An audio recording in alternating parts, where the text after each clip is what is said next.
SoundCloud, and welcome to the 905er. I'm discovering a bit of a trend in Niagara region. Whenever I speak with Mayor Matt Siscoe from St. Catharines, an opposing viewpoint emerges shortly afterwards to provide a differing viewpoint of the subject at hand. While this may at first seem to be a statement on Mayor Siscoe's leadership, I don't believe it is. We live in a democracy, and all levels of government are subject to be criticized and questioned about the best path forward. What I find remarkable about St. Catharines and Niagara region is how polite and honest the conversations can be. People are wanting a genuine, honest conversation about the issues that are affecting their communities the most.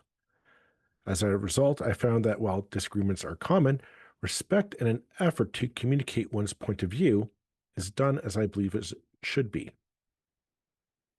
Take, for example, today's interview.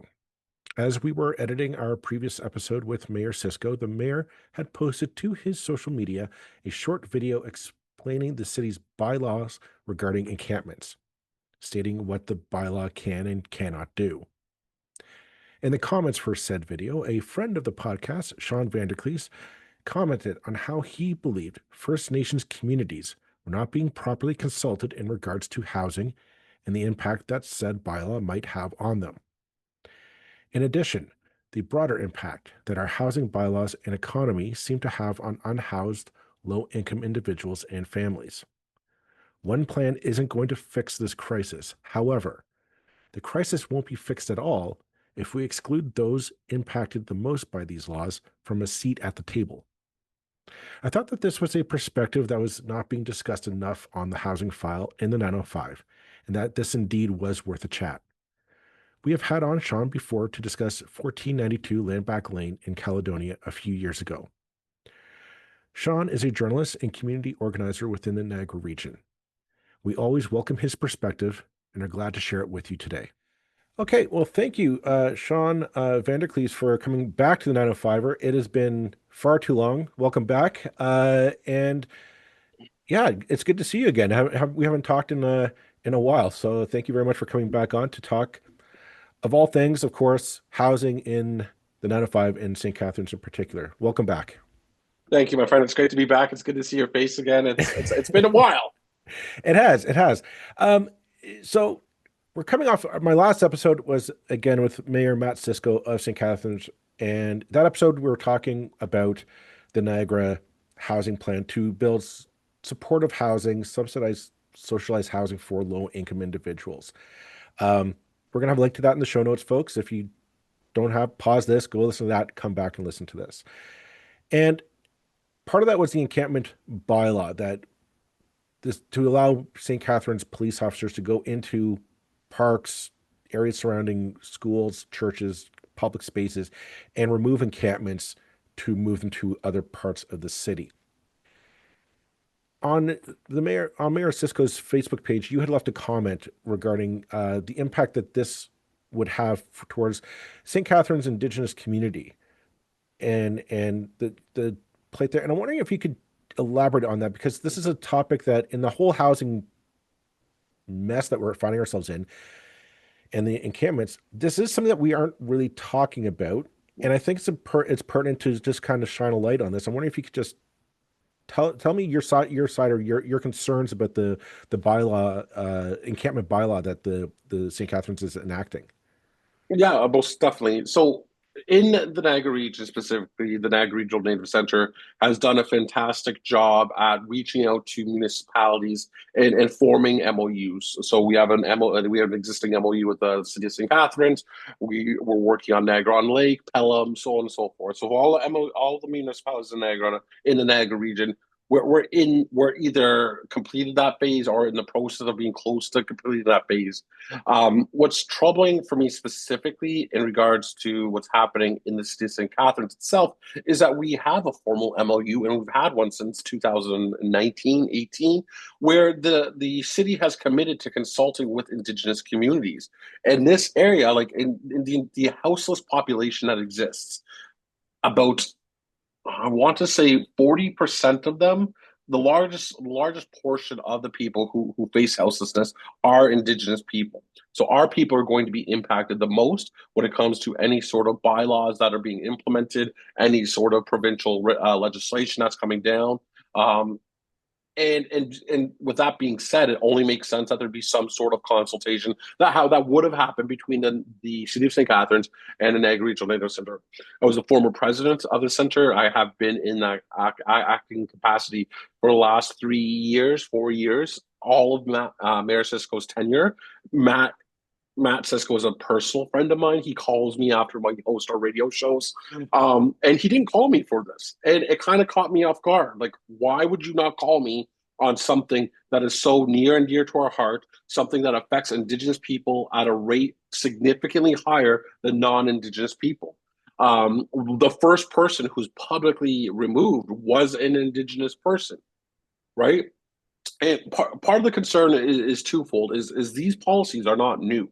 Like Hmm. removing Indigenous people from their land and putting them out of sight is a pattern that has existed since the inception of Canada, since 1867. We saw it with residential schools. We saw it in the 1960s with the 60s scoop. We see it now with missing and murdered Indigenous people. And so this trend has just continued on. And for the mayor not to understand that is a bit troubling to me because he calls himself an ally. He has my cell phone. He could have called me. So for him to even not acknowledge that is a bit of an issue. The other thing is that the Niagara is a relatively progressive city. They're on, I think it's fair to classify that they're on this journey of reconciliation. They're on this journey of trying to decolonize some of their practices.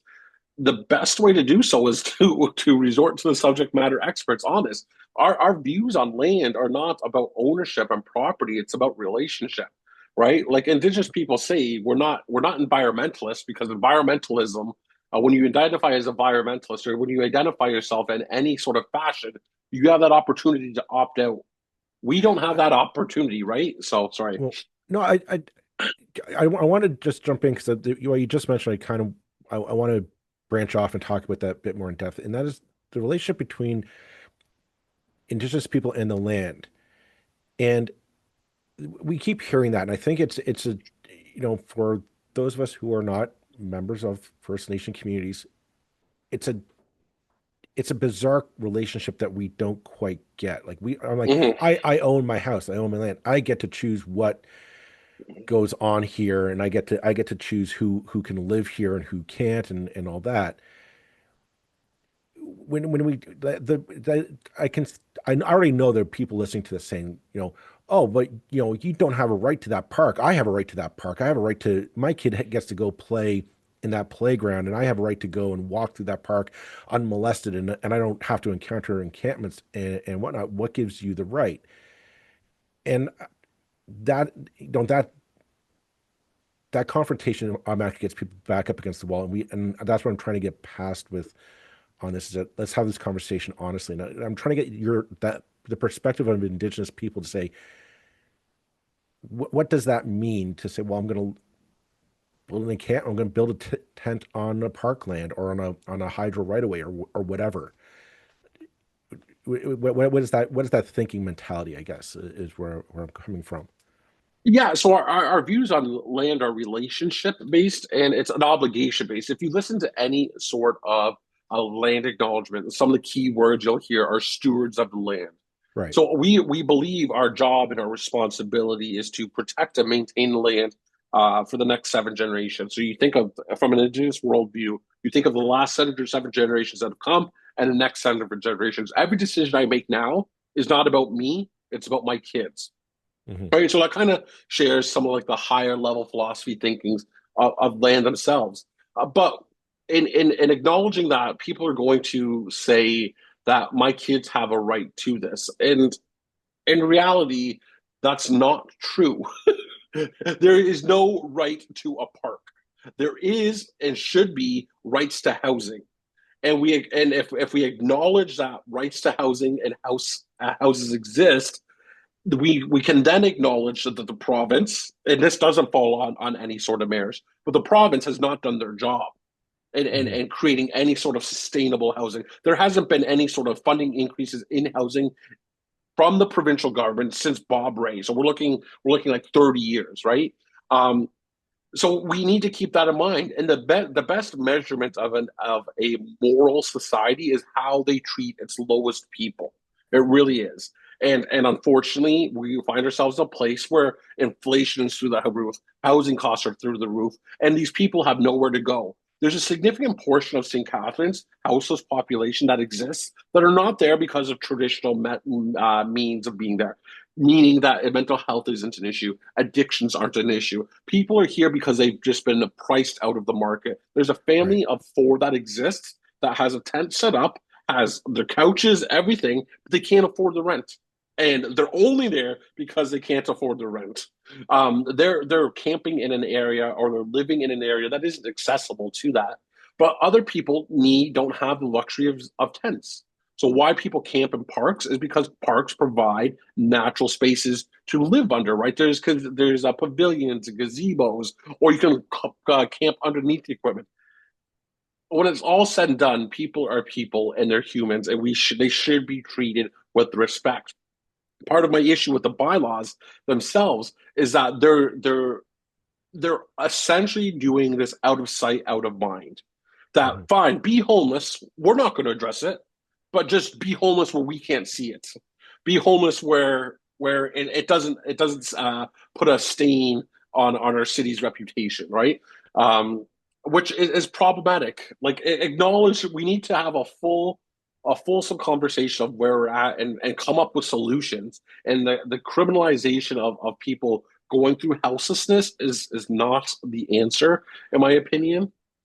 I well, I don't think I hope everyone listening can agree on that is that, and I think you bring up a good point of the unintended consequence of this bylaw is that you kick the problem down the road, so to speak, and that it's easy. You're right. It's easy to say, oh, the person in the camp by a school park or by public space. Okay, we remove them and put them down the road where the bus doesn't quite go down that laneway or whatever have you.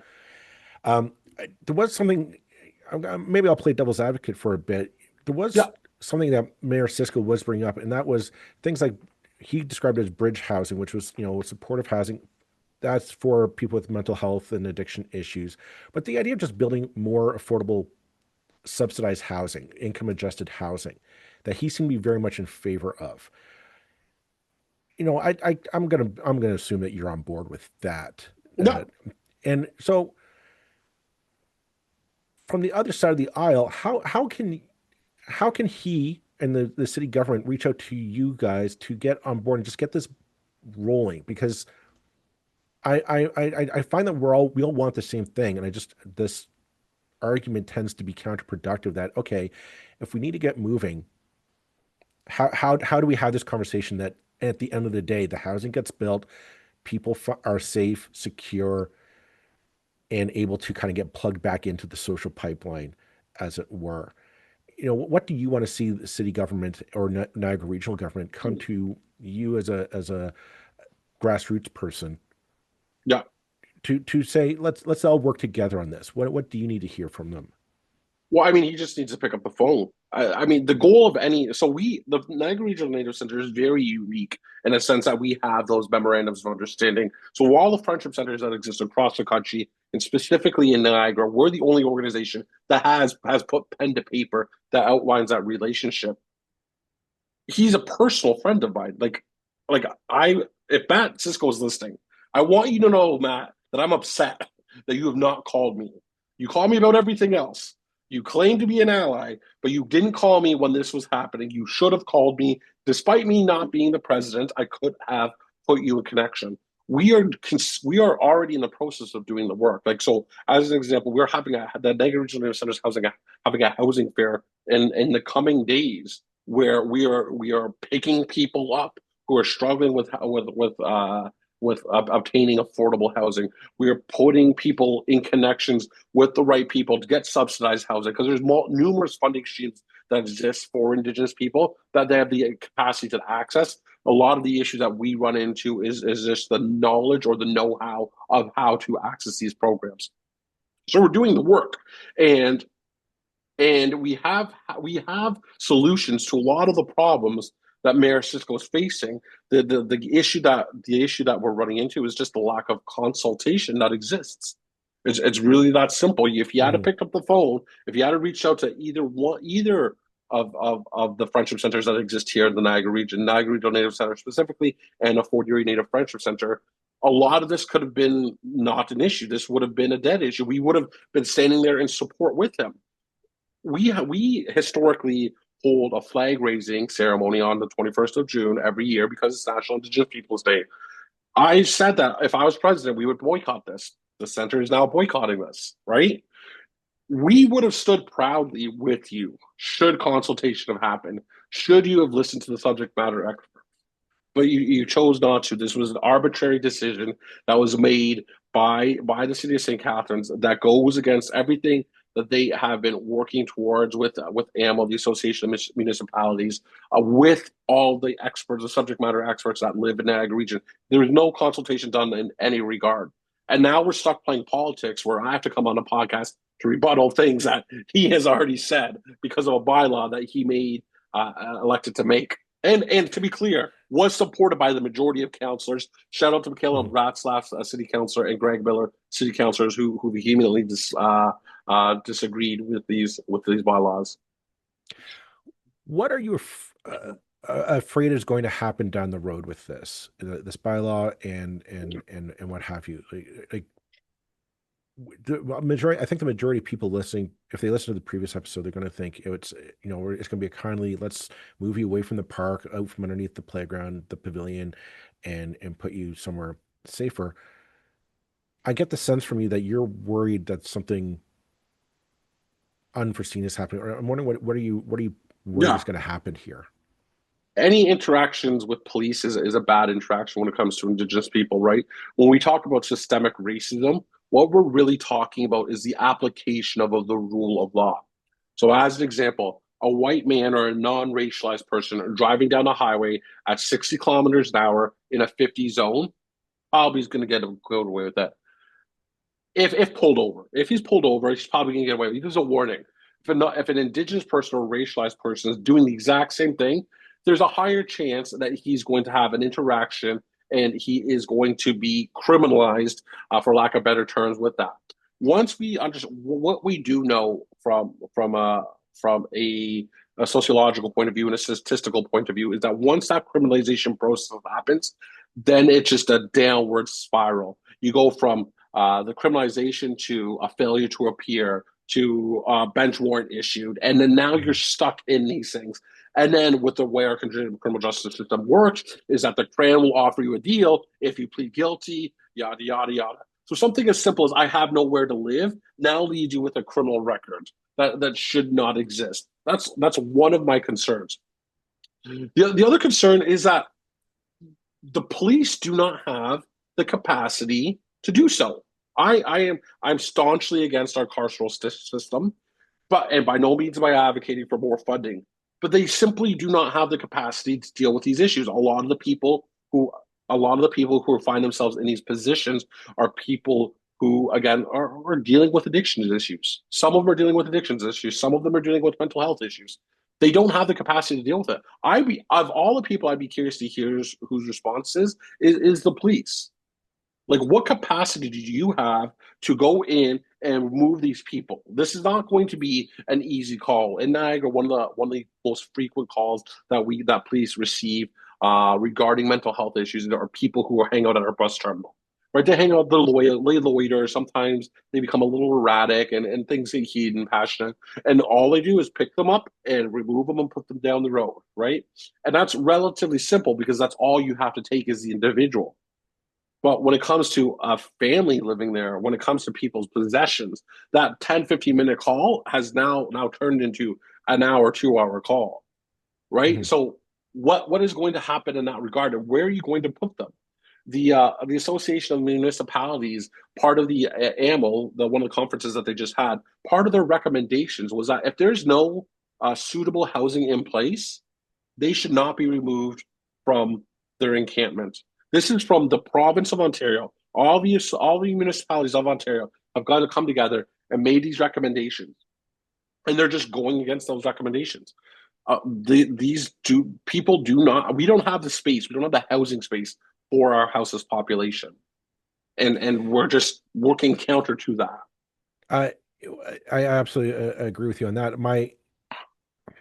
I guess the question is, in an ideal world, there would be some kind of supportive subsidized housing that you Yeah, could tell these people, okay, we're going to take, because we can all agree living in a park is not ideal for anybody. Not, no matter your background, no matter where you're from, where you're going, that's not where you want to be. So the question then is, okay, so we take the person and say, let where we put you. The ideal choice would be, let's put you into some kind of supportive housing, get you cleaned up, plugged in, yeah. and take the steps to rebuild your life. The problem that I mean, we've been talking about this on the podcast for 5 years.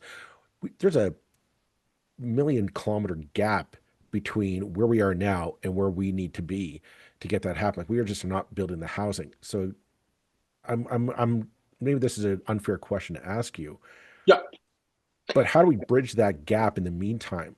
Because the yeah, worry is that if we just don't treat the people, I don't want to say treat, that's the wrong word, yeah. but if we don't want to approach the people who are in parks and address them in a humanely, fairly, and proper way, my worry is that just gets pushed down the road again. At the same time, you're right, it is easy just to yank them out of a park, put you down the end of the cul-de-sac, and lock the gate and say, "Yeah, not my problem anymore." Like, what should we be doing here? That's a I long mean, way of me saying that. yeah. So I'll answer in pipe dream first. Build housing. Well, no, It's let's really let's that. go with pipe dream, because I think that's the goal that we want. And Yeah, I'm tired of the conversations of like, well, that's just stupid, Sean. That's never going to happen. Well, we got to start somewhere, and let's yeah, start with yeah, the goal and build back from there. So I'm going to ask you, yeah, what's your pipe yeah. dream? What do you want to see happen here?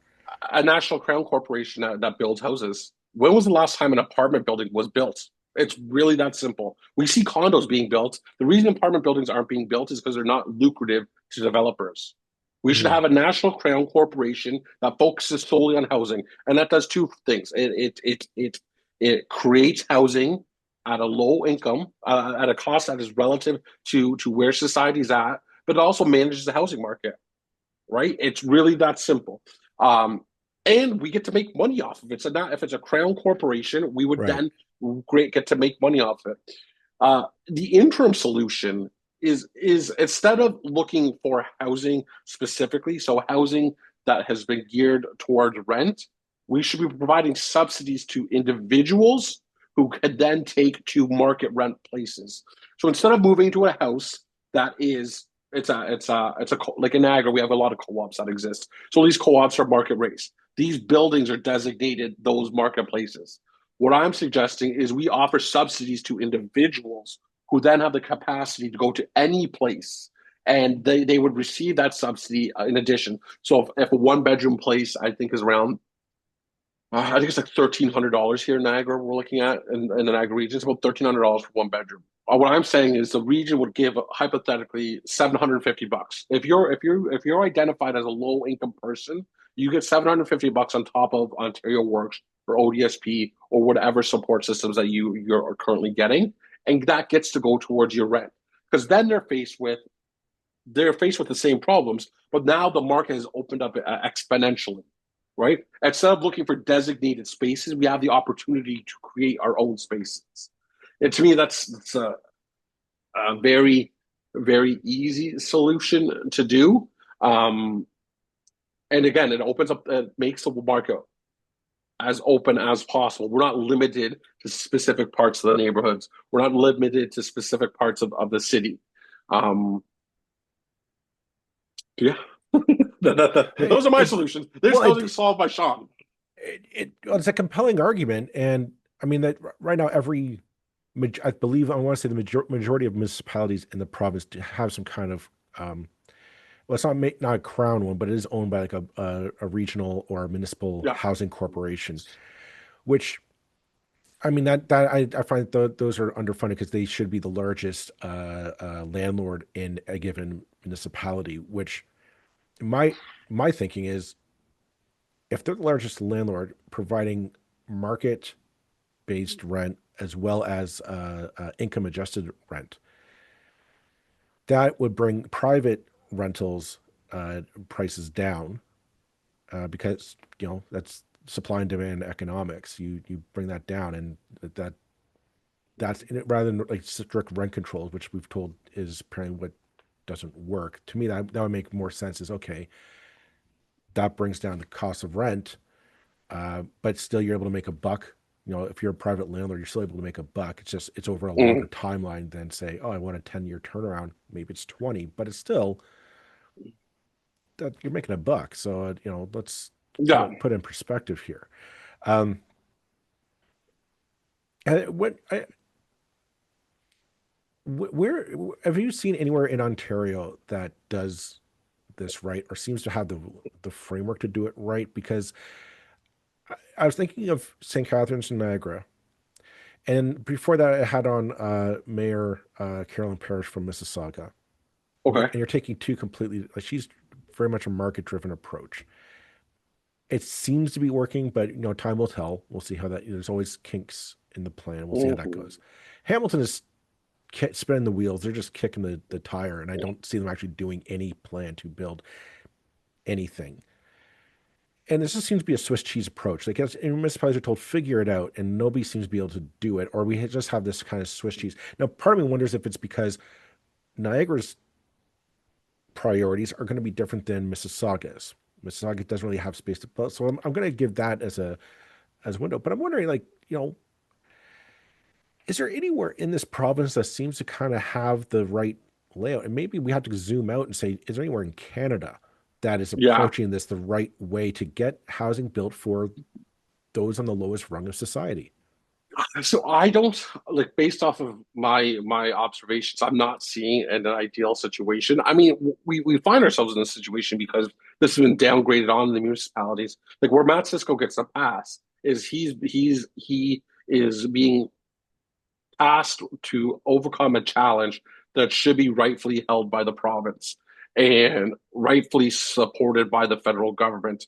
And our municipalities in general do not have the capacity to do this. They don't have the funds. Their budgets don't support this. It is absolutely insanity that they are stuck doing that. So that's where he gets a pass. I know that his job is tough. I know that he is he's being tasked with a problem that has yet to be solved in Canada. Um, but that doesn't mean that we still need to go down the same path of criminalization and so on and so forth. Long way of saying is off the top of my head, I haven't seen any municipalities or cities in Ontario or Niagara or Canada that have done exceptionally well on this. Everybody's taking I guess a cookie cutter approach to it. Like when you guys were I believe in Hamilton, I saw a little while ago that they were proposing doing builds in Hamilton, but NIMBYism is what stopped that from happening, not my backyard. Yeah, that seems to be the trend across the province. I'll be honest, is that somebody Yeah, says, "Hey, I'm going to build a 20-story condo or apartment rental or whatnot," and it's like, "Oh, it'll ruin the character of the neighborhood." It's like, yeah, really? Okay. yeah, Um, yeah, I mean I wish I could say that's a Hamilton problem, but it's really not. yeah, It is a yeah, 905 yeah. problem of just, oh, I we need to build we're going to build this, a 20-story rental unit, right? Mhm. Oh, who's going to get there? Well, some of it might be, supportive housing or it might be income adjusted housing or whatever Yeah, have you. Oh, I don't want those people next to me. Well, yeah, they got to go yeah, somewhere. yeah, And, we're it's the kind of phrases we're all in this together. yeah. Our cities aren't our cities are neighborhoods, but our neighborhoods are all touching and connected to each other. And that's what makes a city a city. Exactly. Yeah. I mean, the other thing that we haven't even addressed is the root cause of the houselessness is not a lack of housing. It is a lack of community support. It's a lack of individuals feeling connected to a community. And because Mhm. people don't feel connected, that's where substance abuse issues happen. That's where addictions happen. That's where your mental health, if it exists, deteriorates because there's no sense of community that exists. So, like another way of approaching this houseless situation is providing safe supply for people who are using, providing the supports necessary for people to overcome the life that unfortunately has led them to the streets. Right? We need to find a ways to deal with the people who have fallen through the cracks of society. Mhm. And a lot of times by no fault of their own, right? Like when we talk about the intergenerational effects of residential schools, this is what we're talking about. We're talking about addiction. We're talking about mental health. And until we start addressing that as an issue, I don't know that we'll ever solve the houselessness crisis. Well, it you're putting a lot of big thoughts in my head here, Sean. So kudos to you. But the treatment, like the historical treatment of Canada towards our First Nations partners, because that's what the treaties were originally supposed to Yeah, be. It's a partnership to correct. build something new. And I keep thinking of there's an image that you had is just the police officer coming to pick a First Nations man, woman, or child up off the street and put them in a paddy wagon to drive them to another part of the city. It's like that's what we that's what Canada does. It has always done that in one way or another. You either Mm, went out to the prairies and you told First yeah, Nations, "Hey, get off this, go to this land over here. That's where we're going to put you." mm, And historically, it has always been. We're dealing with the problems now. yeah. That's It didn't work out the way that we intended, and I yeah, think that's what we need. That's what for I'm going to approach this from my perspective. That's what reconciliation is. Acknowledgement that this plan didn't work out. You know, if I can be blunt, the plan either to remove the Indian from the land so the white man can move in didn't work because you're still here. yeah. Um, the residential school of let's remove the Indian from the child didn't work. But all these problems all these plans produce massive problems that I think we all have to figure out how to fix. We have to. This is what reconciliation is, and that the doubling down on what happened in the past. We say, hey, get off that land. It doesn't work, but we can find a new Yeah. solution that is harmonious and part of reconciliation. And we're gonna trip over our feet, but at least we'll trip over it together. We'll pick ourselves up and figure out the next step. The biggest issue is that politics and the voters are very short-sighted. We think in 4-year terms at most, but Right. what we're talking about is like a long-term investment, right? When we talk about an increase in funding to mental health and addiction supports, these aren't the type of investments that are going to yield profits tomorrow. These are the type of suggestions that are going to yield profits 10 years from now, right? 20 Mm-hmm. years from Mm-hmm. now. And unfortunately, the voter's mind, that the voters don't have the capacity to think that long term. Unfortunately, right? Like if you look at the last provincial election, uh, the voters didn't even care about platforms. The conservative government, the liberal government, and the NDPs, our parties, not governments, my apologies, didn't release a platform until weeks before the campaign. Like, how do I know where you stand on an issue if you're not putting pen to paper? And Mm-hmm. we find ourselves in these situations nowadays, voting to talking points and voting to populist ideas that don't actually do anything but appease us for the next 4 years. It's a very short-sighted way of thinking. And when I talk about Indigenous worldviews on our relationships to land, like we have to understand the decisions we make aren't going to affect us tomorrow. It's for my children's children. We have to think of the next 7 generations. I don't own this land. I'm merely responsible for taking care of it for the next generations to come. And the reason Western ideologies don't align with that is because it's about property ownership, right? Mm-hmm. When colonization started happening, everybody has heard of the term the Wild West. The reason the Wild West exists is because colonization started on the east.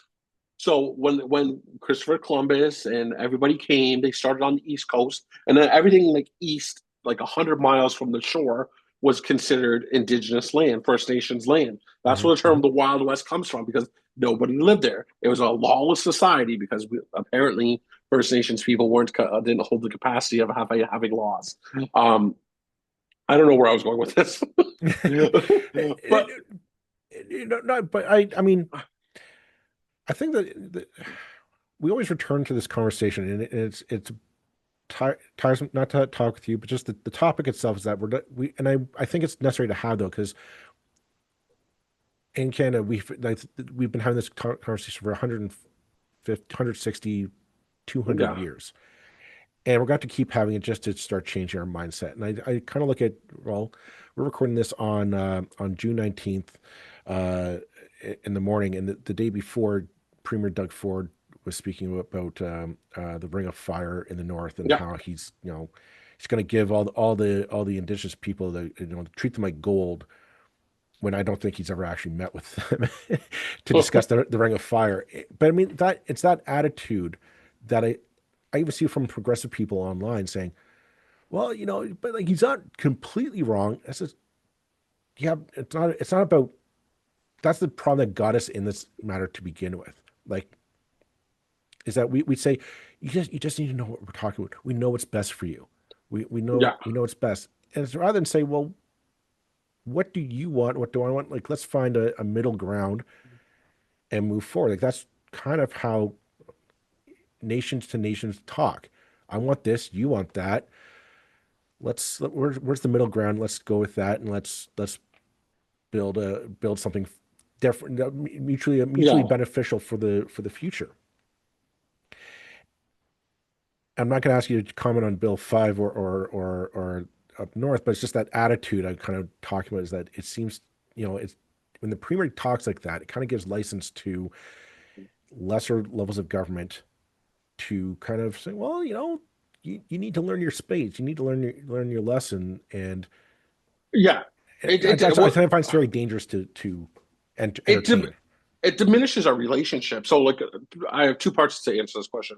So, if you look historically in the documents that existed from Canada leading up to Confederation in 1867, Indigenous people were always referred to by the British government as our brothers and sisters. The Hmm. Indigenous people are brothers and sisters. Once Confederation happened in 1867, they go from our brothers and sisters to our children. So that shows the perception of the relationship that existed, that we were equals at one point, and it turned into ownership. That we know what's best for you, our children. Once you become a fully grown nation, we can then allow you to be. And unfortunately, that's not the case at all because we are our own individual nations. We are sovereign in and of itself. And to take so the second part to that um, is to, from a conservative point of view, this is contractual law, what Hmm. exists right now. And conservatives love putting pen to paper, love writing things out, and love to honor that. If this were to happen at a Fortune 500 company with another Fortune 500 company, finding themselves in these types of disputes that exist, the courts would have a heyday with it. And I think we're seeing that now, actually, in relation to Indigenous peoples. The courts are now siding with Indigenous people. No, you cannot do this. Um, this bill, I know we're not talking about Bill 5. Bill 5, 100% is not going to stand the test of the Supreme Court because of that, right? I think part of Trump's, just part of Trump, part of You said Doug, it, not me. I think part of Doug Ford's desire to push this through. So right now, constitutionally, provinces, governments, organizations have what's called the duty to consult when wanting to do Hmm. resource extraction on lands. With UNDRIP, the United Nations Declaration on the Rights of Indigenous People, that standard has dramatically increased.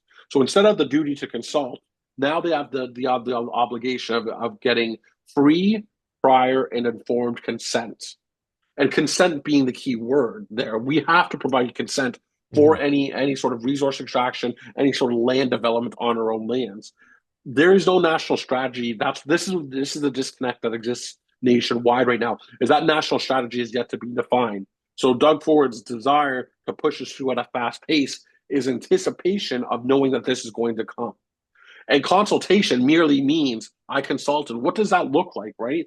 Like Western society is so good at giving us umbrella type terms that then meet the definition of consultation, right? We talk to an Indigenous person about the land in the Ring of Fire.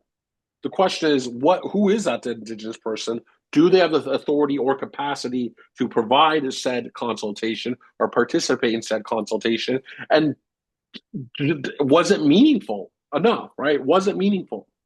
Well, I think at the end of the day, it's meaningful when there's like an enthusiastic yes to move forward on it. Then okay, well, we have buy-in and we're all moving forward. Yeah. I do. I could talk about Bill 5 and the Ring of Fire. All that'd be a whole other episode. So I'm gonna, unfortunately, I have to bite my tongue on that because I think I'm Yeah. taking up too much of your time. But I